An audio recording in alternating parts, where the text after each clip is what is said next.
Hello, and welcome to Non Sequitur News for July 9th, 2024.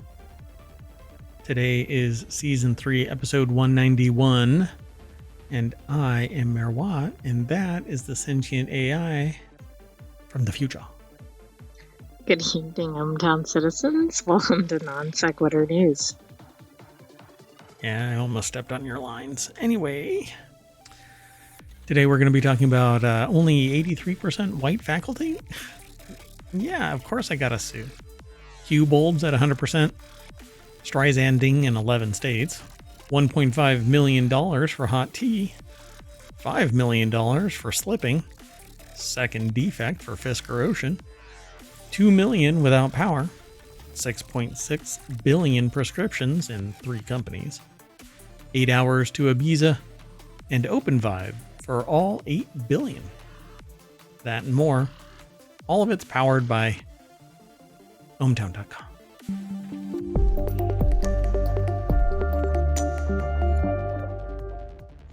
We definitely have a numeric theme going today. What? No, never. You want to get into today's news? We've got Let's an hour of fun and games. Oh, you know what? Right when we get into this, if you come over to chat, let's say you're over on YouTube. On YouTube, you can see the show notes as soon as it posts. The live show doesn't have them right away. But if you come over to Twitch, you can hit !NSN, and that'll give you the show notes for the latest episode. If you hit !show notes, it'll give you the syntax for all of the shows. We have 7 podcasts.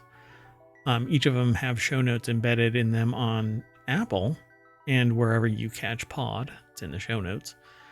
But if you want them during the live show, you have to come over to Twitch, at least for now. I tried to connect ohmTown to YouTube, and it threw a fit. That's okay. It's always embedded in the show notes over on YouTube, but just not on the live show. Sorry, folks. That said, we do stream to both live over on YouTube and live on Twitch. And then subsequently, I make it a video over on YouTube. Man, so inside baseball. I don't think anybody really cares, but there you have it. You can always get the show notes, is what I'm saying. Kind of like the bank of change. If you come in with $1 and you want 4 quarters, you're going to get 4 quarters. I'm not going to give you 3 quarters. You're going to or you might get 10 dimes. Or 10 dimes. But not if you ask for quarters. That's right. You're only going to get the change you want, but you're always going to get the show notes. All right, let's get into the first article. It's over in Law Nerd.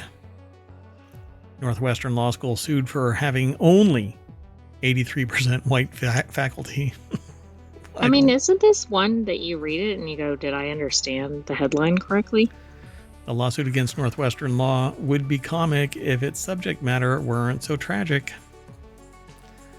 Yeah, when I saw this, I was like, okay, I gotta load this up and figure out what is going on here. So Joe Patrice over at abovethelaw.com put this article together, and it says the Supreme Court slammed the door on diversity efforts in higher education admissions in the ironically captioned Students for Fair Admissions case last term. While an assault on affirmative action and similar policies, the white folks bankrolling the cynical lawsuit wisely couched it in terms of protecting Asian American students who, they argued, get crowded out because after elite schools let in other students of color, and then it says, and then a corpse of mostly white legacy admissions. I think that's a core. Yeah, they're core. Hopefully not corpses, but that's another issue. I know that there's different ways to pronounce it, but I thought it's more ironic because the white legacy emissions are usually legacy because there's so much wealth in the family. When one person dies, it all transfers over to the latest generation, and hence corpse. But I know that there's corpse with an E. Anyway, there aren't enough slots left for students of Asian descent. So it says it put a sympathetic face on the piecemeal effort to make it illegal or make it legal to discriminate against those same Asian American students when they hit the job market. But hey, it was a sympathetic plaintiff in context. Yeah, it's like writing the Freedom Bill, and it's one of the most oppressive things that you can imagine. Or, you know, the well, there's various ones, but I don't want to get into all of that kind of stuff. But anyway, the lawsuit against Northwestern University School of Law issued this clever tactic and said the quiet part very much out loud. They do this by hiring women and racial minorities with mediocre and undistinguished records over white men who have better credentials, better scholarship, and better teaching ability. Yeah. Stunned silence. Yeah.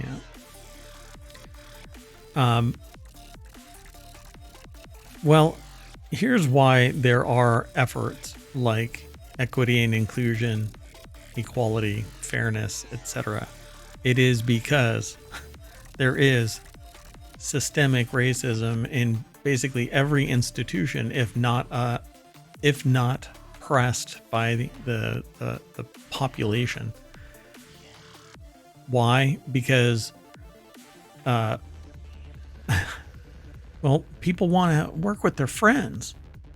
I'm not racist. I thought it was more that people want to protect their own interests. Well, it is, but you're saying the quiet part out loud. What I'm saying is what they say, which is, I want to work with my friend, and my friend just happens to be white. And the only person that I've ever known that is a person that of non-Caucasian descent, or not even Caucasian, because there's complexity in the Caucasian statement, other than white. The only person that I've ever met other than white is somebody that I've tipped when they wait on me at a Michelin restaurant. And even then, who knows? You know, I'm just trying to push. I'm like a cat. I'm pushing the glass of over to the edge of the table, off the edge, and then everybody wonders, the hell? So it should come as a little surprise that this effort is quarterbacked by Jonathan Mitchell, the attorney behind the Texas vigilante abortion law that authorizes randos to sue anyone. So this is all an article that's firmly couched in the whole seeking equality is really just a cloak for amplifying the racism. So if I don't lose subscribers right out of the gate for this, I don't know. Probably because it's the most, probably will. It's the most political thing that I have said in probably 3 years. Well, 2.5 years since I've been streaming. Let's keep going. The next article is over in Non Sequitur News. Why your Philips Hue bulb is randomly setting itself to 100% brightness. So are your Philips Hue bulb lights seemingly going rogue, randomly turning themselves up to full brightness, even if you've set them to dimmer? Philips Hue parent company Signify is aware of the issue, has figured out the root cause, and tells The Verge that a fix is coming as soon as next week. After extensive analysis, we have identified an interoperability issue with the Matter smart home standard, in which random temporary radio traffic disruptions are incorrectly recognized as legacy switch power toggles, turning low brightness lights to full. I've got other problems with this, but by the way, if my audio is out of whack, just let me know. Gotcha. You're fine. So Sean Hollister over at TheVerge.com put the article together. The deck statement says it's a Matter-related bug, and there's a temporary workaround. So they've apparently determined what the problem is with the lights, but like I've suddenly had a problem with several of my Hue bulbs flickering or turning off, and I think it's like being inactive, right? Yeah, or being active when they're actually told to be off. So I guess what's going to happen is there's going to be a push of an update. I can't believe that it would be a failure of these, because it's kind of in rapid succession that several of the bulbs are acting hinky. So I'm going to assume that this isn't a bigger problem of mechanical failure, but software. So it says, but this one's not Matter's fault. Signifying the Connectivity Standards Alliance, the group behind Matter, both confirm it's not a bug in the Matter code. This behavior is related to the implementation of the code by this particular manufacturer, says the CSA spokesperson, Ted Miller, who told that to The Verge. So good news is you won't have to wait long for a solution. They've apparently fixed this problem. And it says, according to Signify, the issue only affects a small percentage of users. I am assuming that I'm one of them. Well, I know. Is that consolation if you're one of the affected pool? Probably not. Yeah, nobody but the people from the previous article want to be in the 1% that are being impacted by this. Let's keep going. The next article is over in Non Sequitur News as well. Home builder tries to get some inspectors' social media videos taken down, Streisanding them. So if you've never heard of the Streisand effect, it's basically an attempt to hide, which exposes you, shines the brightest light you can possibly imagine on you, and then you reap the rewards of basically being a tool. So it says, here we go again. The Streisand effect has become so noticeably prevalent these days that I quite often hear the term being discussed in all manner of media. The article's snippet says, hell, I came across it on local Chicago sports radio broadcast a couple weeks back. If the term and its implications aren't being taught in business schools at this point, it almost certainly should be. I believe it is in marketing classes. So the article is over at techdirt.com, so prepare yourself for the department that it's being presented from. Uh-oh. It's Paging Babs. Paging Babs department. Is that Barbara Streisand? Barbara Streisand, yeah. Barbara, not Barbara. I know, I said it incorrectly. Barbara. She gets upset and she tries to have you removed from the internet, which is never a good thing. Anyway, if you don't know what the Streisand effect is originating from, Barbara Streisand tried to hide her house because it's this massive compound on the edge of a cliff kind of a thing. Yeah, it would have been better to be like, here's my house. Yeah, pretty much. So now if you do a search for Streisand effect anywhere, it basically posts the picture of her house. That's pretty funny. Yep. So Cy Porter of Sci-Fi Home Inspections began posting videos of his home inspections in social media years ago. He shares footage from his inspections of new builds in Arizona. Quote, my number one focus is I want everyone to understand new builds need inspections just as much as any other home. They don't just need inspection. They need someone to find all of the issues that violate Arizona state standards or that go against the Registrar of Contractors, which is the builder's governing board. His videos caught the attention of Taylor Morrison, one of the biggest home construction companies in the country. Porter conducts inspections of homes built by all companies, including Taylor Morrison. So why wouldn't he? So, and here's where it gets weird. I guess there's a complaint alleging unprofessional conduct against Cyril Porter on behalf of himself and his companies to stop posting any videos to social media about Taylor Morrison, except he is not the company.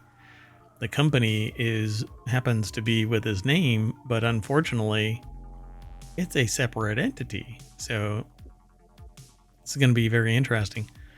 Apparently the complaint continues to request past videos be removed and for Porter to be disciplined for harassing, falsified, and bullying social media posts. It also claims Porter made inappropriate comments to female professionals and questions his endorsement deals done on social media. So really leaning into trying to, what do they call that? Impugn his integrity so you can't accept him as a professional. Right. So everything that he's saying is probably legit. The problem is that they're trying to do a like a reputation hit on his personality, perhaps, right? Now, what one person says is inappropriate isn't necessarily somebody else's inappropriate, and particularly in the housing domain, it's a lot more colorful. It's like, first off, you read the room. And if you're an intelligent person, you read the room. If this person's running inspections, they're reading the room. And above and beyond that, depending on the domain, language is pretty colorful because they don't pull any punches. They say what it is. If it looks like crap in a house, they're going to call it out straight out. You know, not until you're in the boardroom does it get softened to legal discussions, right? And then depending on who's in the boardroom at the time, language is colorful even in the legal suite. So I would probably look at this and go, I think somebody's a little hurt, and doing a personality-based reputational hit, not the professionalism of them. Right. It is interesting, though. It seems like it turned a corner at some point, and it's not clear why it suddenly went litigious. Probably because they wouldn't remove it.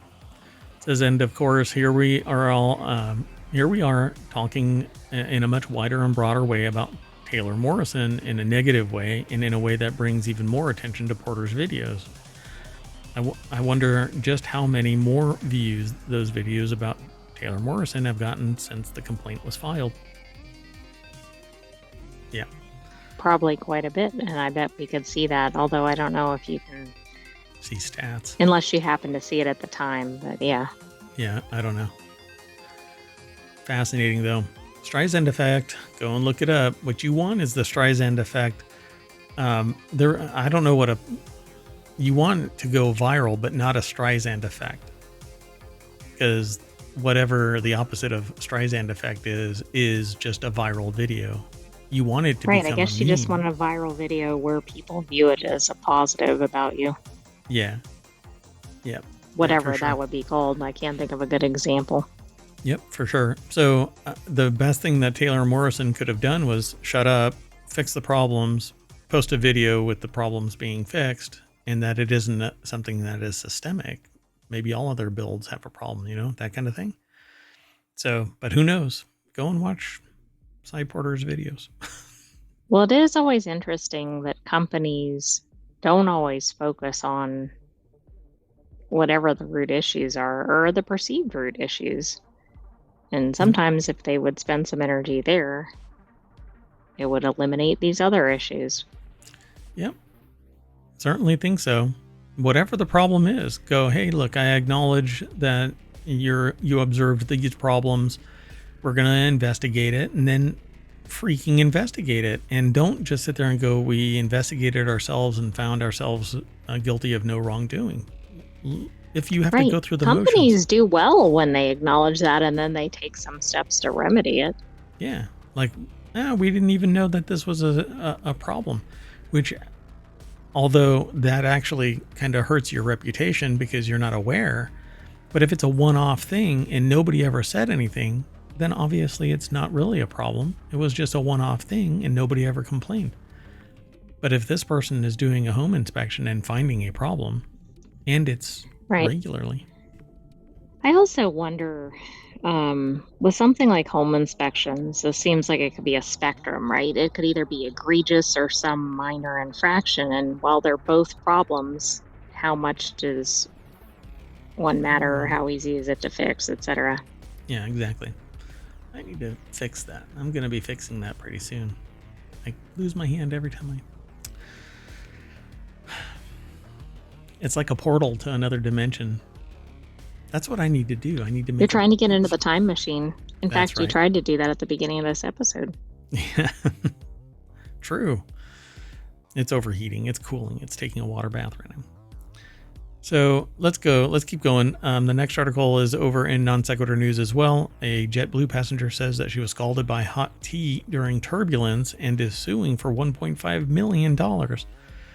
A JetBlue passenger suing for $1.5 million says that she was scolded by a hot tea that was served during turbulence. Okay. Okay, first of all, have you ever seen an airline serve during turbulence? And secondly, is this McDonald's 2.0? Well, that might be the case, but I don't know. So let's find out. It's over at businessinsider.com. Pete Syme or Sim, I think their name is Syme, Pete Syme, put the article together and has a big, bold picture from Getty Images of JetBlue, which it can't be blue because it would be really red right now because they're burned. Anyway, so it alleges that the cabin crew was serving beverages despite the seatbelt sign being on, but let me tell you, turbulence doesn't know, hey, the seatbelt sign is on. Or I should say, turbulence doesn't know when the appropriate time is to disrupt T service. So if the seatbelt sign came on and then the person was mid-service, yeah, naturally accidents happen. So they received severe burns on their chest, legs, right arm, the suit says. It adds that the burns have caused disfigurement and scarring, which is just, it sucks for this person. But it goes completely off the rails from this, like immediately in this article, because it basically says that JetBlue didn't respond, but the snippet is very brief. That's interesting. So, well, first of all, it's a pretty recent event. That doesn't mean it's okay if that happens, right? But they may still be looking into whatever occurred.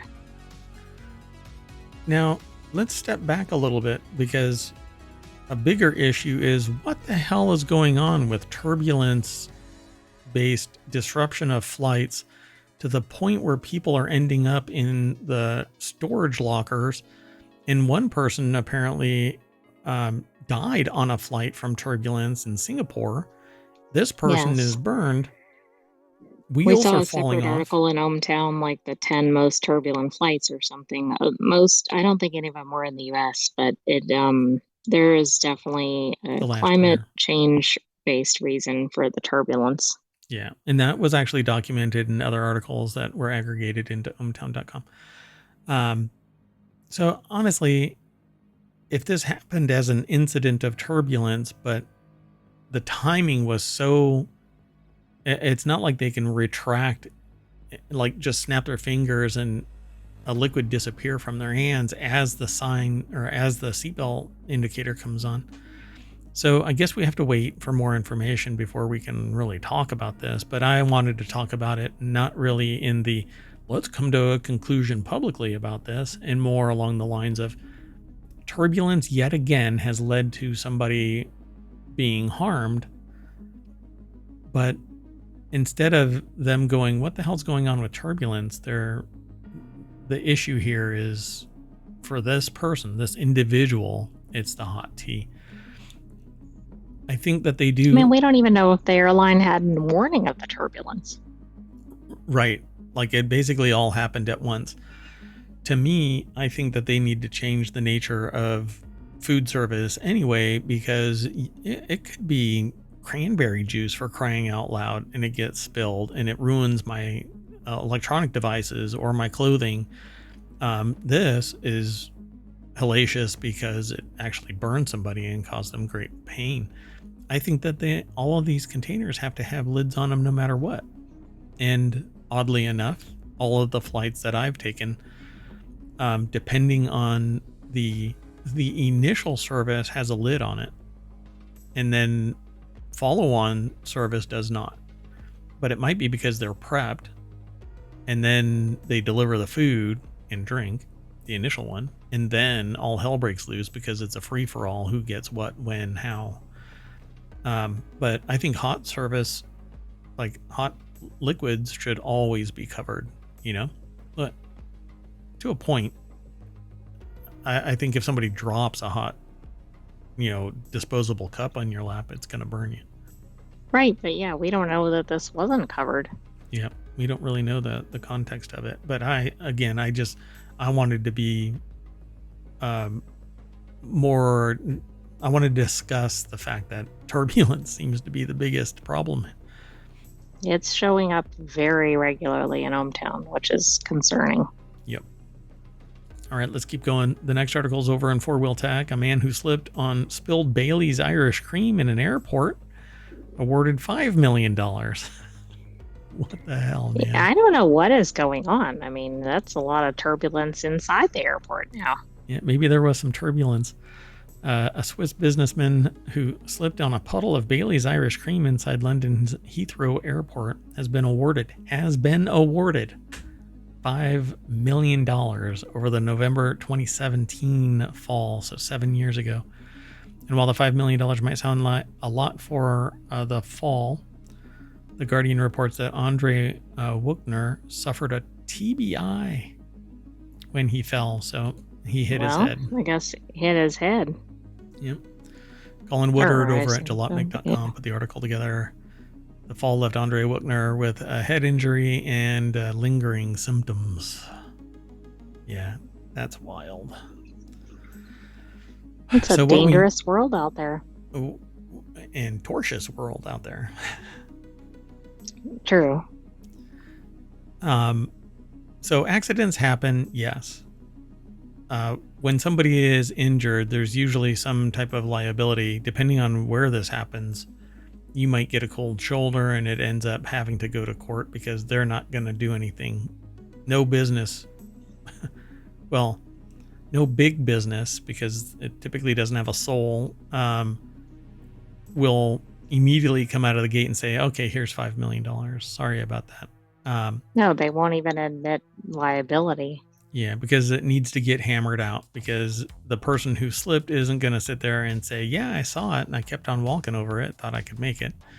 And the company isn't going to come out of the gate and say, hey, we totally saw everything that happened. Unfortunately, it is like that. And insurance should cover something like this, because accidents happen and you pay insurance for operating your business with the public, so that if something like this happens, you're covered. It's liability insurance. It probably went beyond the incident valuation and ended up in court. And now they're going to have to pay larger sums than they would have, I'm sure, if the person had just come out of the gate and paid it, right? Exactly. If they'd probably given them a small payment, the person might have been satisfied and might have been a non-issue.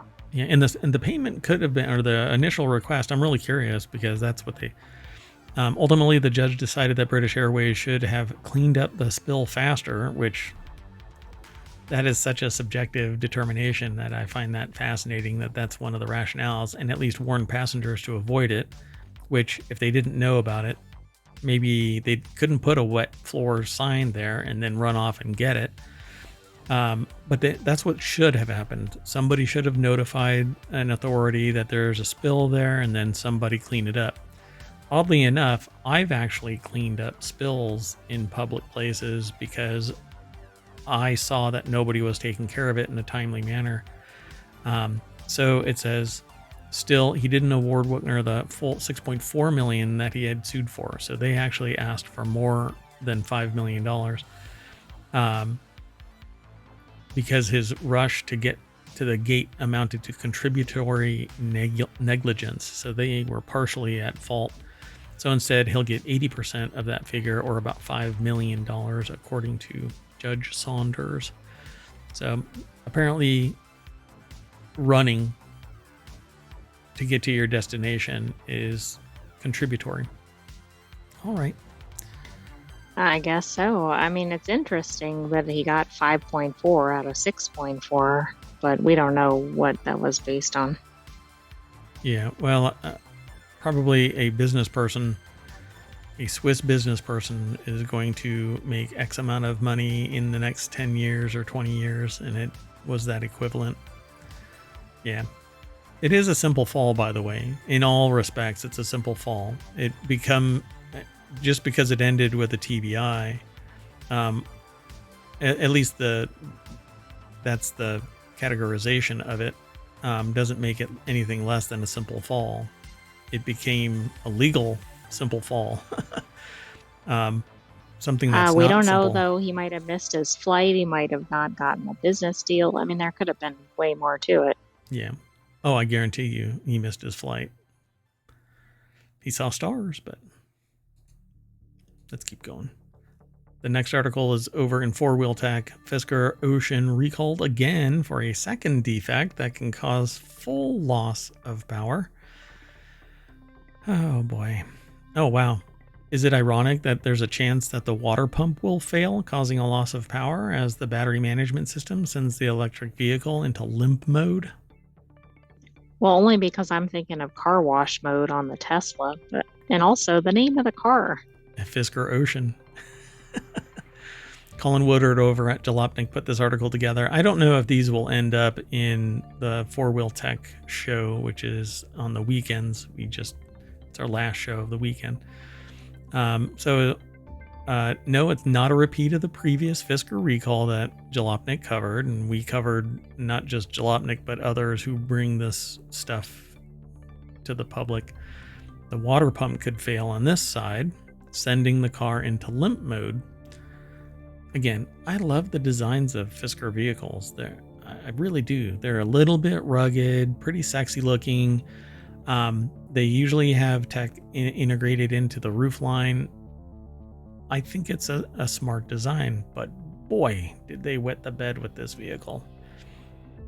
So the recall report says it affects 7,545 Oceans from the 23-24 year that were built between February 23 and March 24. So all of them. Right. I mean, there aren't a lot of Oceans out there. Nope. So it says while you're at the service center, make sure that they also take a look at the Ocean's doors, which apparently can trap you inside.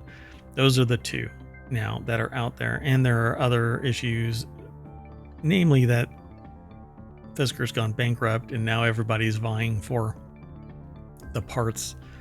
Who can steal the boots faster off the body of the car manufacturer, no. you know? Is it going to be like a repeat of Hyundai and Kia? Oh boy. So what's especially frustrating is that they really didn't have to end this way. Fisker looked like it was doing things right this time around, especially when it came to the decision to contract Magna Steyr to handle production. Unfortunately for everyone who bought into Fisker's vision, the company has reportedly a total shit show behind the scenes. So transparency was not their forte, and apparently manufacturing the software on the vehicle is not their forte either.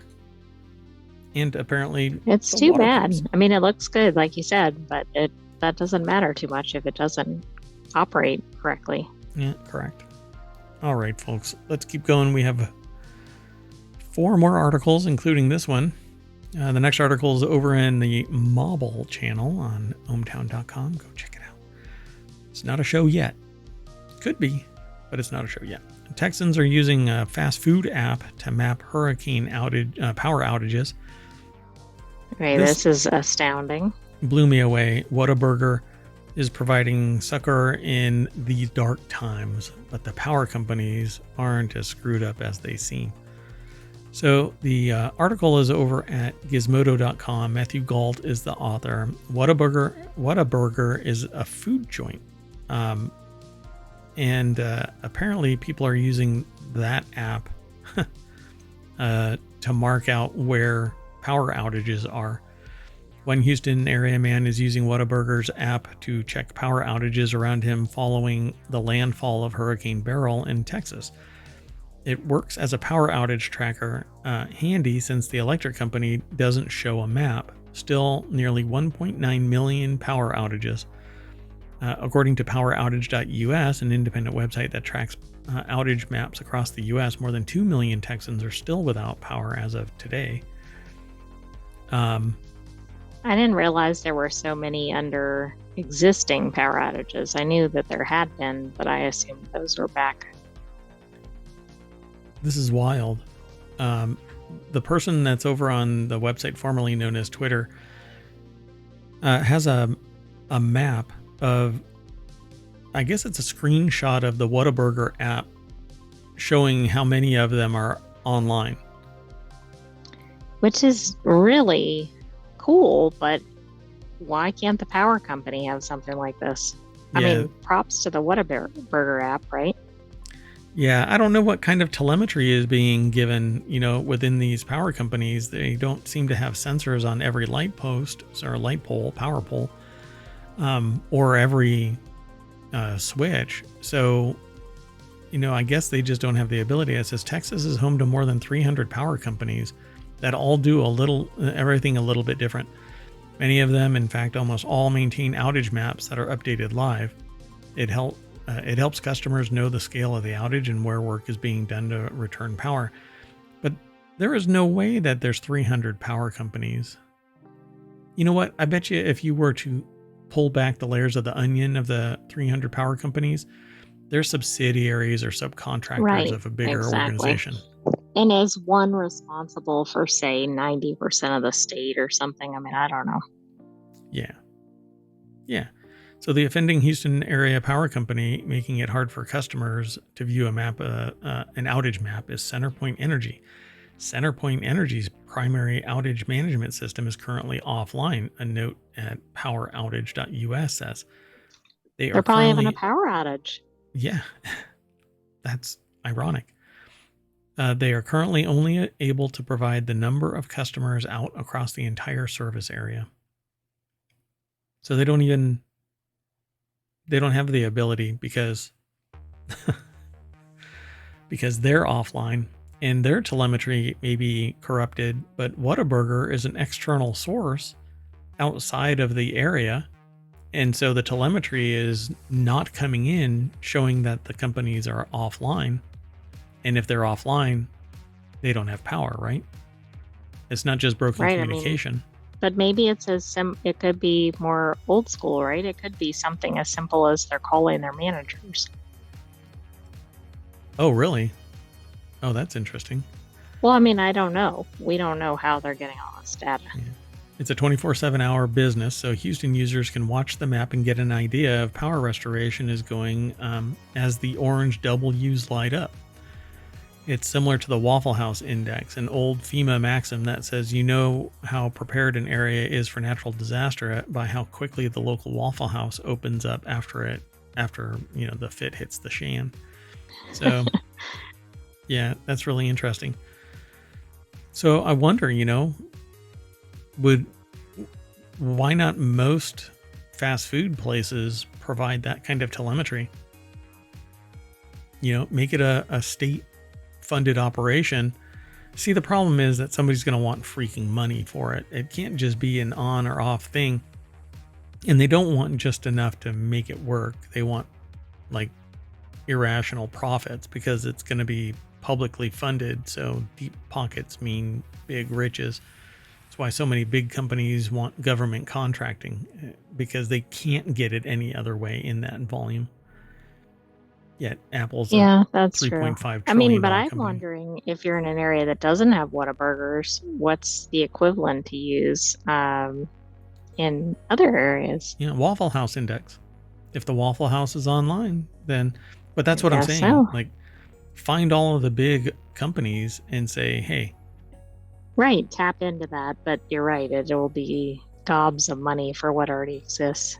Yeah, but it's as simple as a little black box connected to the power panel that connects to the internet that sends a signal to my server that says this location is receiving power. Nothing else. It's just sending out. It doesn't receive anything. It just sends out a ping like GPS.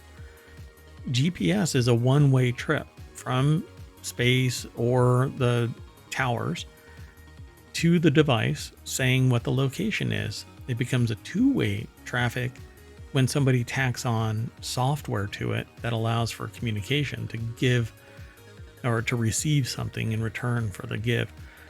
All I would want is power on or is power off prior to even being inside the establishment. So little 5 volts telling it to connect to the public Wi-Fi and send a signal off. Yes, power is running through this line.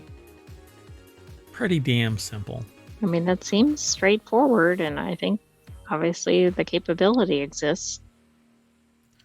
This person received a challenge right before the picture was taken.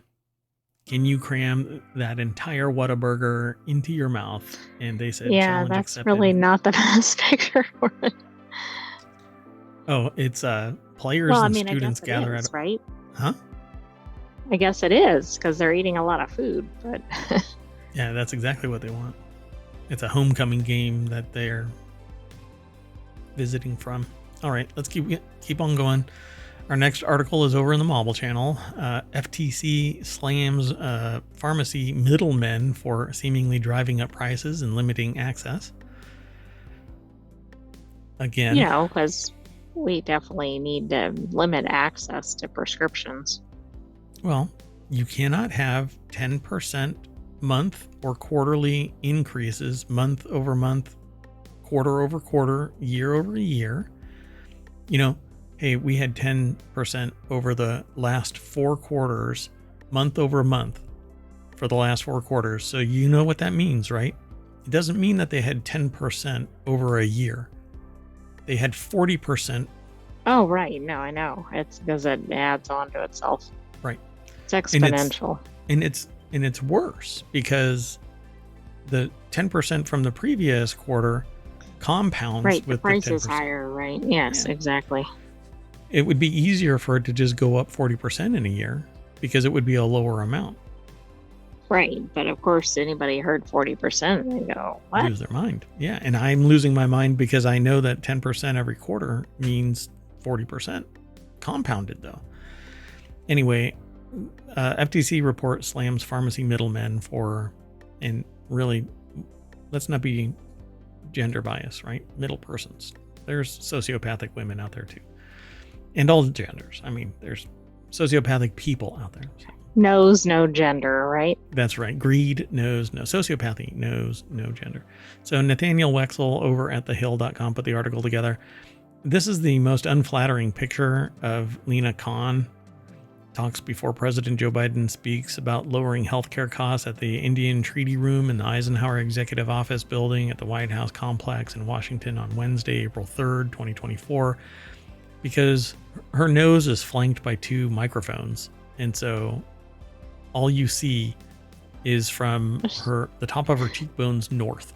She doesn't look like old enough to be giving a briefing based on the way the photo is taken. Yeah. Right? Because it looks like a kid like peeking over the microphones, which is not very professional.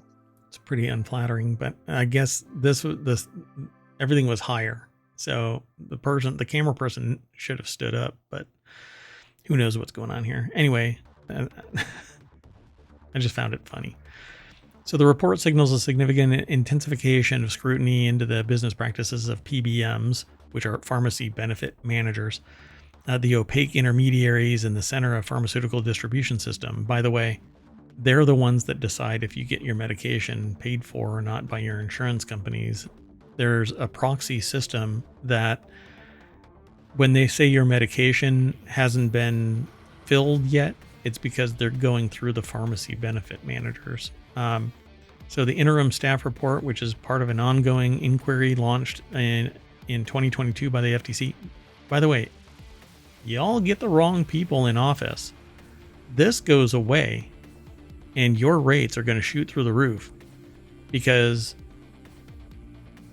there are some people that are pure greed.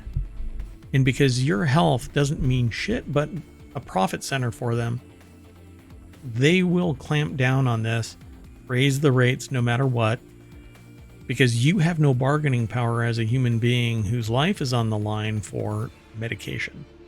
If you need something, I mean, just think about the insulin issue where because somebody had a monopoly and a patent on the injectors, the price went through the roof because they could exploit humanity. Right. Even though it should have been reduced to an affordable amount. Yeah.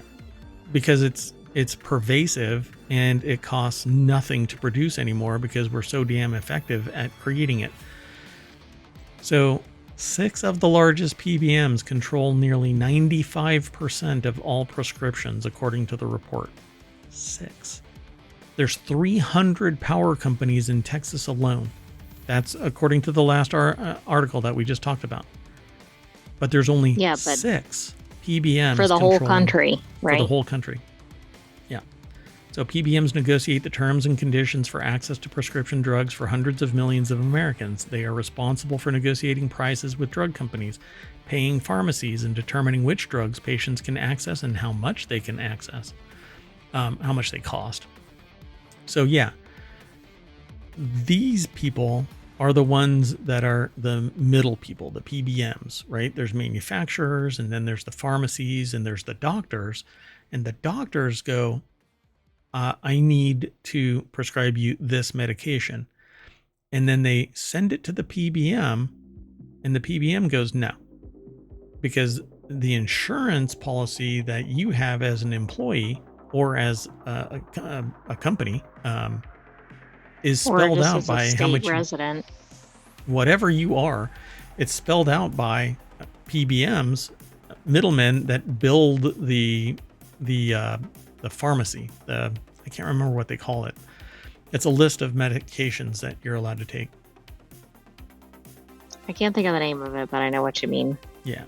Formulary. There you go. So it's the formulary, and all of that is built out of insurance and PBMs, the pharmacy. The pharmacist doesn't give a shit. All they want is to get paid, and margin matters. The doctor doesn't care because they want you to be healthy and then come in regularly to get checked, but stay healthy because you're the long tail. They don't make money off of that unless there's some kickback or something somewhere.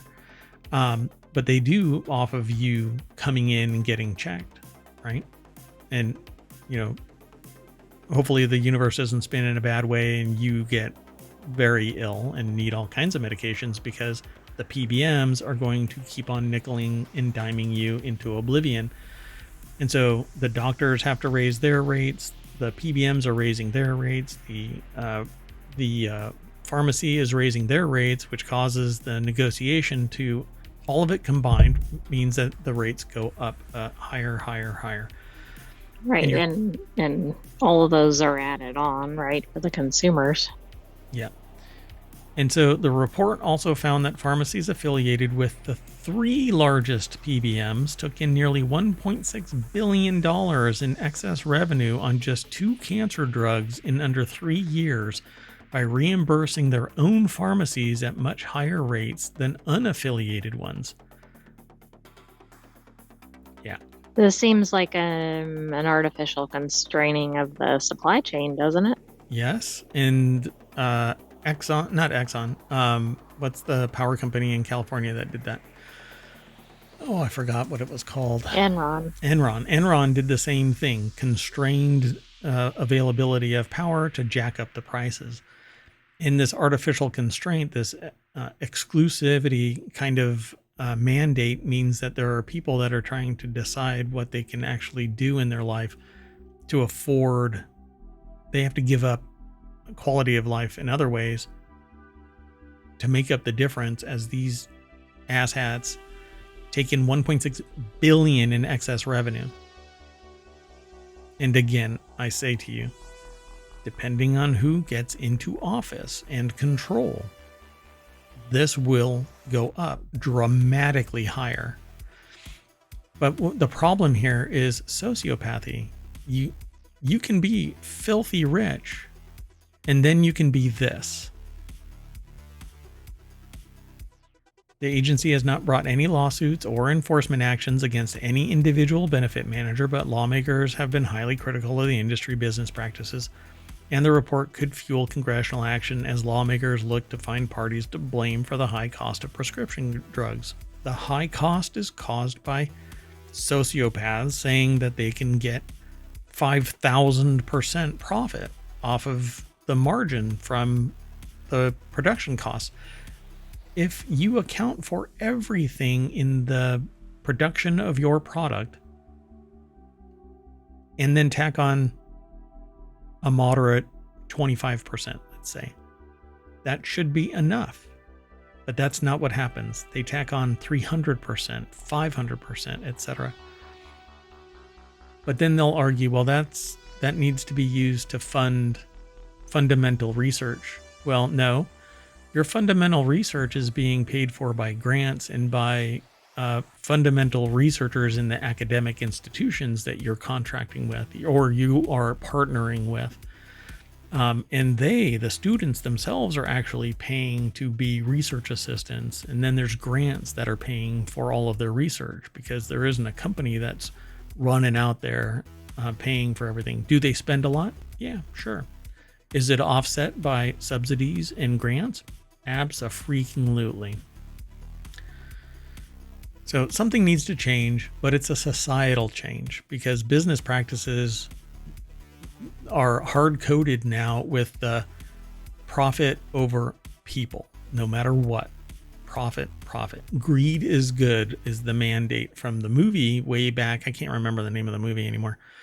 But this was a mantra. I don't know what that's from. Yeah, it's okay.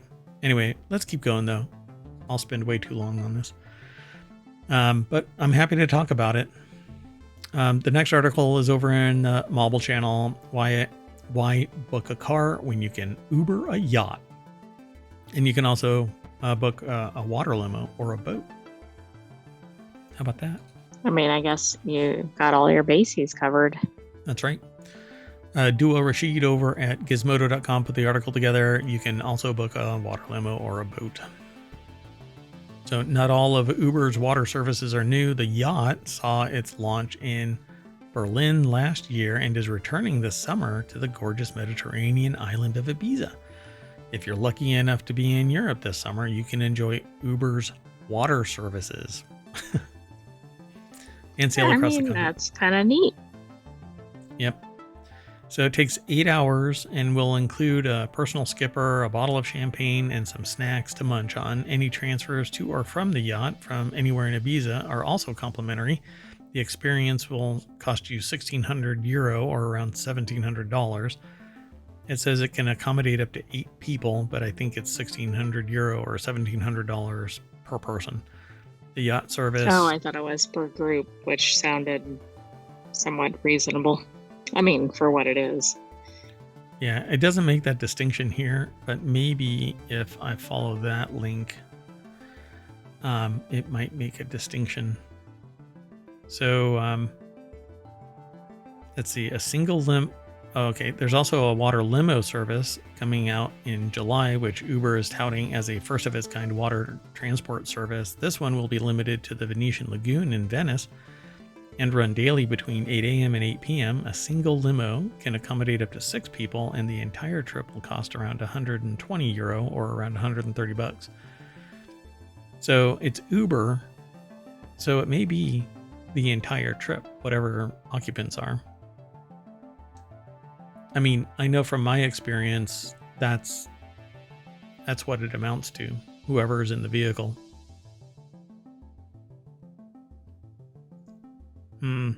Right, you don't need multiple people to book it, I guess, if you have a group, I don't think. Yeah, so if you want to travel on a budget, this one's probably the best option. Or swim.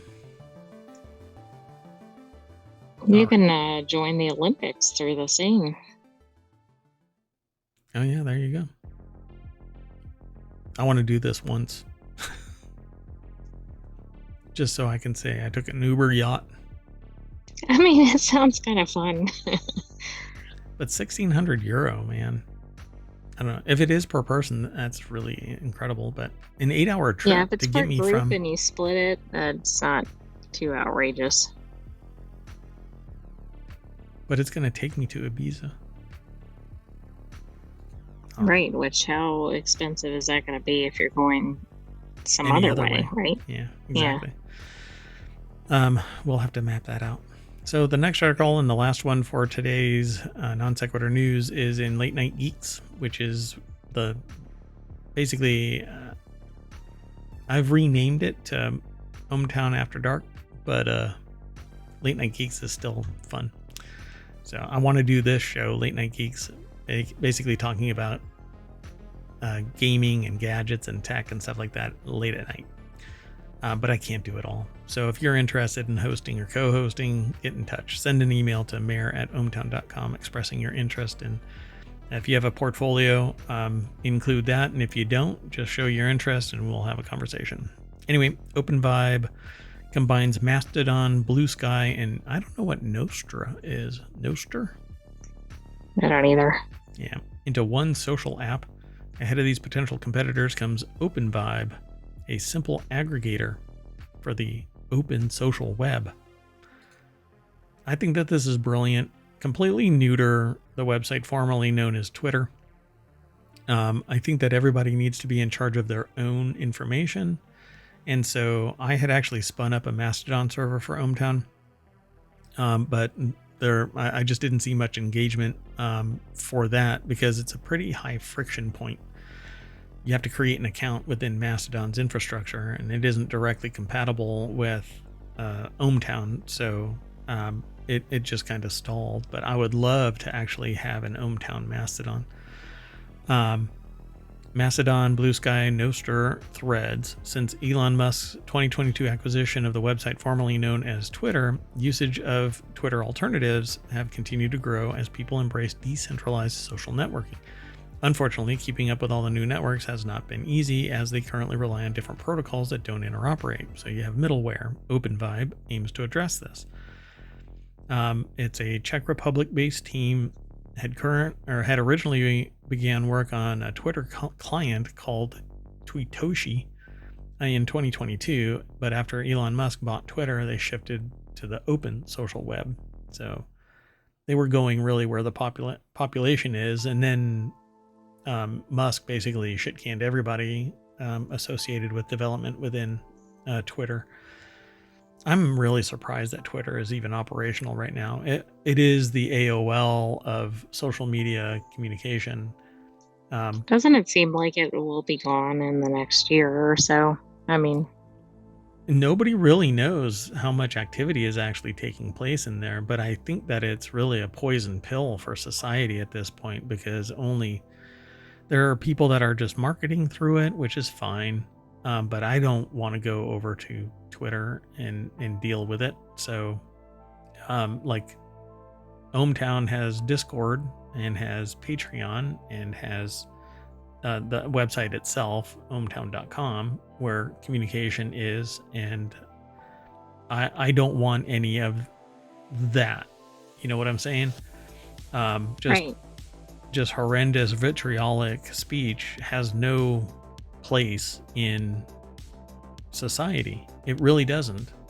And the people that take part in that, usually they're the sociopaths. So smaller startups have tried to take on Twitter, including Spoutable and Spill, though some early efforts like Post and T2 or Pebble have already failed. Still, the space continues to heat up, most recently with the launch of a Twitter and MySpace mashup known as No Place, aimed at Gen Z. None of these are going to work unless there is buy-in, and whatever it is that spins up has to be zero friction, allow for some privacy, me being in control of my data, no overwhelming amount of vitriol, etc. But then you don't get a lot of engagement, right? So you have to fake it. That's what Reddit did in the beginning. It was in competition with Dig. Dig was seen as the liberal side, and Reddit was the pure academic side. Like, they wanted long form conversations and stuff like that. And then Dig imploded and everybody went over to Reddit. But at the beginning of Reddit, they were using software to create users and plug in comments. Right. Generate buzz. Yep. Generate conversation. And it was apparently fundamentally not flawed, ethically flawed. I could do the exact same thing with ohmTown right now. But I don't, at least not yet, right? I don't know. I'll have a great conversation with a lot of artificial intelligences. They're not sentient. Hey, I mean, that's the way of the future, right? It's probably better conversation than on Twitter. Guess I won't be getting a sponsor from Twitter.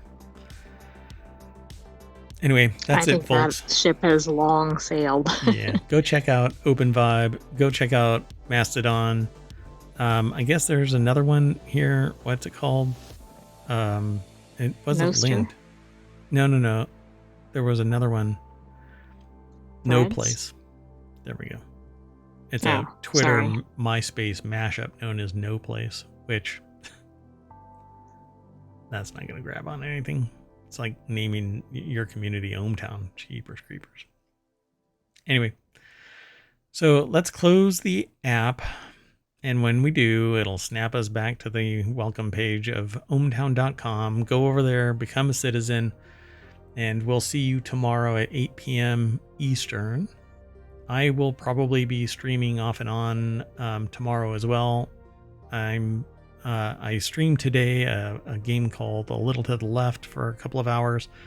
I did a couple of chapters of it. I actually needed hints because, well, I guess I suck at finding the subtle, nuanced organization method or whatever you want to call it. It's a fun game, very chill. And so I'm getting more and more into chill games because I need to be chill. Find my zen, I guess. Anyway, I'm Mayor Watt, and that's the Sentient AI's visualizer. Good night, ohmTown citizens. Thanks for joining us for Non Sequitur News. Come back tomorrow. And be sure to like and subscribe so you'll see when we're live. That's right. Go over to YouTube, like and subscribe, tell a friend. See you tomorrow. Bye-bye.